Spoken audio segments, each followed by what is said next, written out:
Corporate lobby, सरकार, चुनाव आयोग और स्टेट बैंक ऑफ इंडिया यानी एसबीआई, ये नेक्सस किस तरह से काम कर रहा है उसका भांडा अब एडीआर यानी एसोसिएशन फॉर डेमोक्रेटिक रिफॉर्म ने फोड़ दिया है।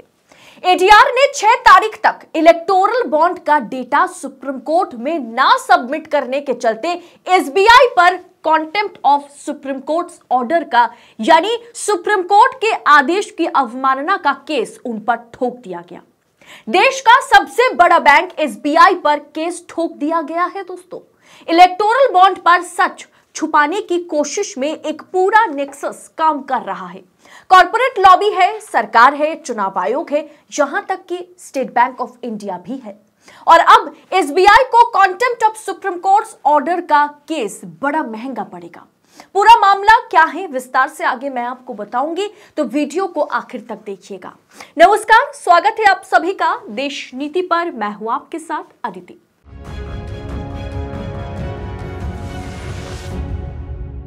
देश नीति, केवल सच्ची और पक्की खबरें। इलेक्टोरल बॉन्ड, जिसकी सच्चाई बाहर आने से भाजपा 2024 का चुनाव हार सकती है, उस सच्चाई को कैसे सरकार बाहर आने दे सकती है भला? साल 2017 रिजर्व बैंक ऑफ इंडिया ने मोदी को आगाह किया कि मनी लॉन्ड्रिंग के लिए शेल कंपनियां चुनावी बॉन्ड का इस्तेमाल करेगी और चुनाव में ब्लैक मनी की एंट्री हो जाएगी। लेकिन नरेंद्र मोदी और तत्कालीन finance minister Arun Jaitley RBI की इस चेतावनी को पूरी तरह से इग्नोर कर देते हैं। 2019 में भारतीय चुनाव आयोग ने इलेक्टोरल बॉन्ड स्कीम पारदर्शिता के सवालों को उलटने वाला कदम है ऐसा कहा और चुनाव अपारदर्शी हो जाएगा ऐसी भी चेतावनी दी।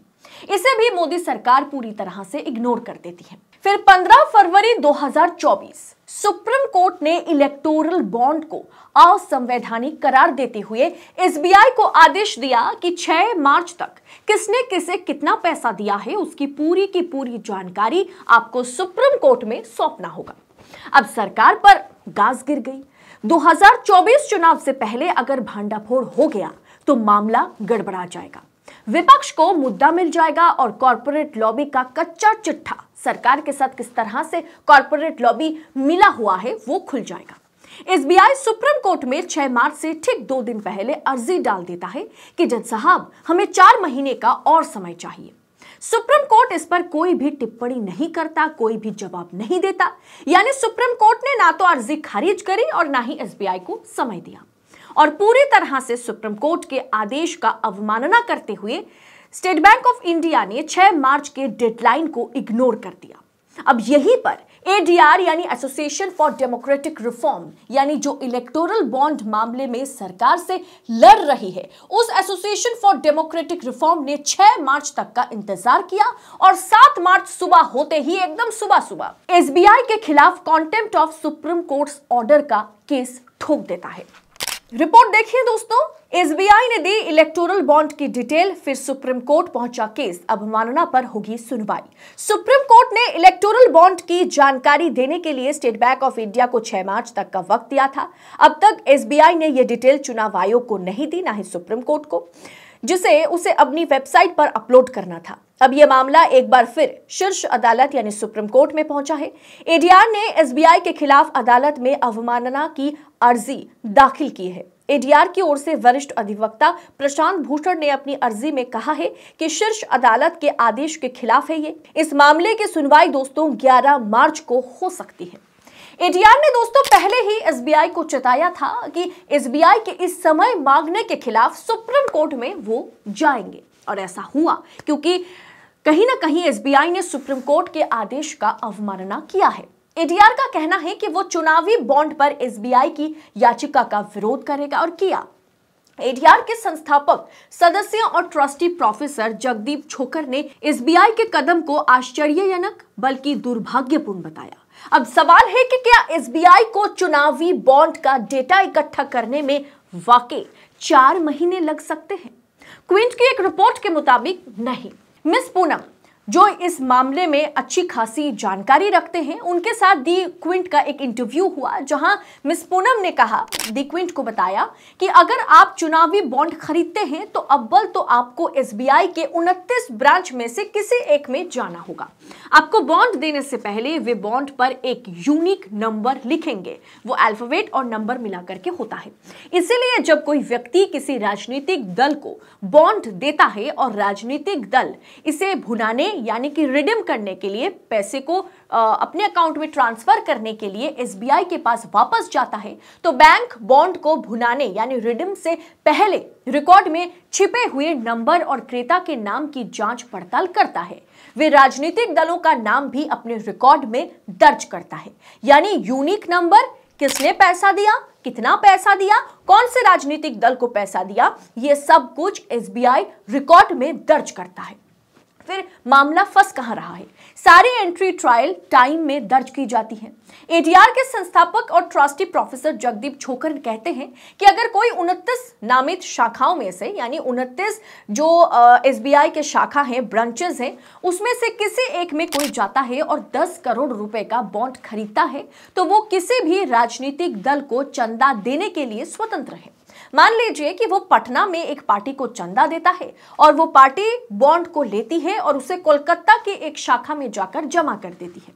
एसबीआई के आवेदन में कहा गया है कि व्यक्ति के बॉन्ड पे इन स्लिप जो है और साथ ही साथ केवाईसी डिटेल्स को फिजिकली स्टोर किया जाता है, यानी ये डिजिटल में नहीं किया जाता, और फिर एक सीलबंद कवर में मुंबई के प्रधान जो शाखा है वहां भेज दिया जाता है। यही बात कहीं ना कहीं उलझा देती है कि क्या इसका मतलब यह है कि एसबीआई डोनर के बॉन्ड पे इन स्लिप और केवाईसी डिटेल्स को केवल फिजिकली कहीं ना कहीं स्टोर करता है या इसे डिजिटल तरीके से भी स्टोर किया जाता है, जबकि आज के समय में इतना बड़ा प्रोसेस जो है डेटा एंट्री का, इसे डिजिटली स्टोर करनी चाहिए। एसबीआई के दिए गए बयान पर यकीन कर पाना मुश्किल है, ऐसा एडीआर के जो चीफ है, जो ट्रस्टी हैं, उन्होंने कहा है। लेकिन सबसे बड़ा सवाल कि क्यों इतना बड़ा जो प्रोसेस है चुनावी बॉन्ड का, इसमें किसने पैसा दिया, किसे पैसा दिया, कितना पैसा दिया, ये सारा का सारा डेटा क्यों फिजिकली यानी कि आप कह सकते हैं कि किताब में इसे या खाते में इसको लिखा जाता है, क्यों इसे डिजिटली कंप्यूटर में स्टोर नहीं किया जाता? जैसा कि एसबीआई ने कहा कि हम इसे मैनुअली स्टोर करते हैं, खाते में स्टोर करते हैं, लिखित स्टोर करते हैं, डिजिटली स्टोर नहीं करते, ये कंप्यूटराइज्ड नहीं है, इसीलिए हमें वक्त चाहिए। अब सवाल यही है कि इतना बड़ा जो प्रोसेस है इलेक्टोरल बॉन्ड का, क्या वाकई इसे मैनुअली स्टोर किया जाता है, इसे डिजिटली स्टोर नहीं किया जाता? क्योंकि अगर डिजिटली स्टोर किया जाता है तो बस एक दिन का समय लगेगा, एसबीआई सारा का सारा जो डेटा है उसे अब बड़े आराम से चुनाव आयोग को और सुप्रीम कोर्ट को सौंप सकता है। लेकिन सवाल यही है कि सुप्रीम कोर्ट में आखिर एसबीआई किसे बचा रहा है, और इस पर देखिए सरकार भी खामोश है और चुनाव आयोग भी खामोश है। अब देखना दिलचस्प होगा कि इस पर सीजेआई, चंद्रचूड़ और सुप्रीम कोर्ट क्या फैसला लेते हैं।